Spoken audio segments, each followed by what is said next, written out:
In this lesson, we're looking at algebraic fractions that appear in equations. Well, this first equation is an equation that we solved many lessons ago, and one way to solve it is to add negative 2/3 to both sides and then divide both sides by 1/6. But another way to solve it is to multiply both sides by the lowest common denominator, which in this case is 12, because 12 is the smallest number that 6, 3, and 4 all divide into evenly. And then we apply the distributive property, and in order to show our work, we write it out as shown in the second line. And in the first term, we cancel the 12 and the 6, because 6 goes into 12 2 times. In the second term on the left side, we cancel the 12 and the 3, because 3 goes into 12 4 times. And on the right side, we cancel the 12 and the 4, because 4 goes into 12 3 times. Now we carefully finish the multiplications. On the far left, we have 2 times 1m is 2m, 4 times 2 is 8, and in the right side, we have 3 times 3 is 9. And now we can add negative 8 to both sides and divide both sides by 2, and our answer is 1/2. And of course, if you like, you can express it as 0.5. Well, let's look at another problem. These two have a denominator which is a variable.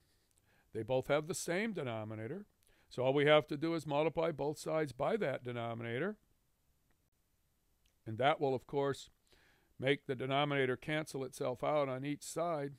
And it also demonstrates the fact that if two fractions with the same denominator are equal, then their numerators must be equal. So now we have the numerator on the left, 3n minus 6, is equal to the numerator on the right, 3. We, of course, add 6 to both sides, divide by 3, and we get our solution that n is 3. Here's another problem.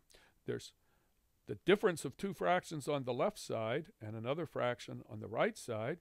They all have different denominators, but we notice that the common denominator between 3 and 4 is 12, and of course they also all contain an n, so our lowest common denominator is 12n, so we'll multiply both sides by 12n. Apply the distributive property as shown, and now we'll carefully mark out common factors. On the far left term, the n's cancel out.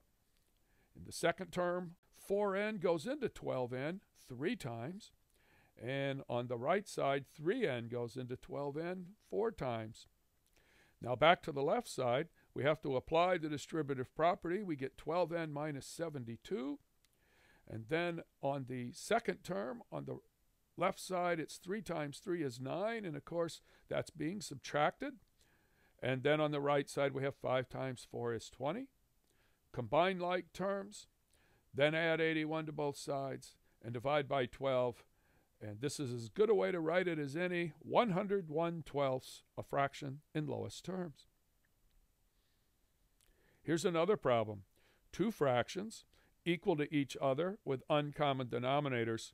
Now, if you remember the means extremes property, you could apply that. But you could also multiply both sides by the lowest common denominator, which in this case is the two denominators multiplied together. And then after you cancel out, you sort of see a demonstration for why the means extremes property works, because you can see that what's left over is what's known as cross multiplying. The n minus 7 is multiplied times the 3, and the 2n is multiplied times the 5. We apply the distributive property on the left to get 3n minus 21, and on the right we have 5 times 2n. So we add negative 3n to both sides and divide by 7, and there's our solution. N is negative 3. And in this equation, we have a 1 on the right side and two fractions with unlike denominators on the left side. Let's factor the denominator that can be factored, and we realize that after we factored, they have a common factor of n minus 6.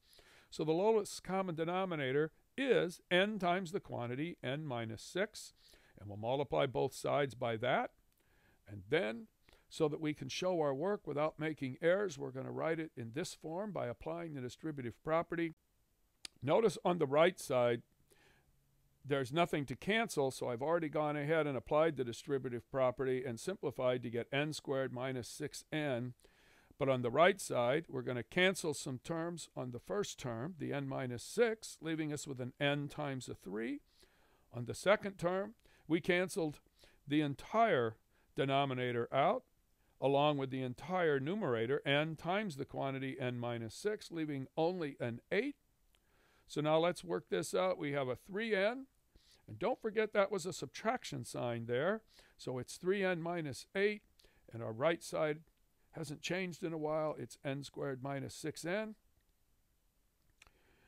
We add negative 3n to both sides and also add 8 to both sides. We get a trinomial. It can be factored. So our two solutions are 8 and 1. This is a very similar looking problem, but we've changed the numerator in the second problem from 8 to 18, and that's going to, of course, make a different problem, even though it looks a lot alike. Our factoring is the same. Our lowest common denominator is the same. So we multiply through, and we get what's shown here. We do our canceling out, much like we did before. But instead of ending up with 3n minus 8, we have 3n minus 18, and it still equals n squared minus 6n. So we add negative 3n to both sides as well as 18 to both sides, and we get a different trinomial, but it's still factorable.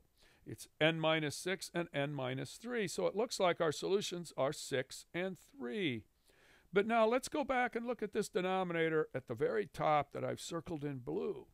That's n minus 6.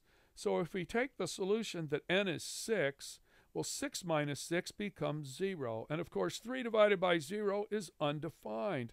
So it turns out that the 6 appears to be a solution, but it does not work in the original equation because, of course, division by 0 is undefined.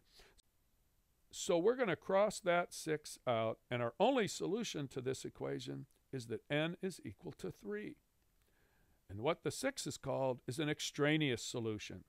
An extraneous solution is a value of the variable that satisfies the transformed equation, but not the original one. So when you're dealing with equations that contain denominators that have variables in them, you need to check all your solutions to see if they're extraneous. Now, we didn't do that in the first set of examples. So let's go back and look at all of the examples from this lesson and see if there were any other extraneous solutions. Well, in the first equation, the solution was 1/2, but there was no variable in any of the three denominators, so that equation is fine. In the second equation, our solution was 3. The denominator was n. So if n had been 0, that would have been extraneous, but it wasn't, so our solution of 3 is fine. In the third equation we looked at, we had 3 different denominators, but as you can see, the number for n that would make those denominators 0 is 0. And of course, we got 101/12, so our solution is fine. And on our fourth example, there were 2 different denominators. If n was 0, the 2n wouldn't have worked. And if n was 7, the n minus 7 wouldn't have worked. But our solution was -3, so it was fine.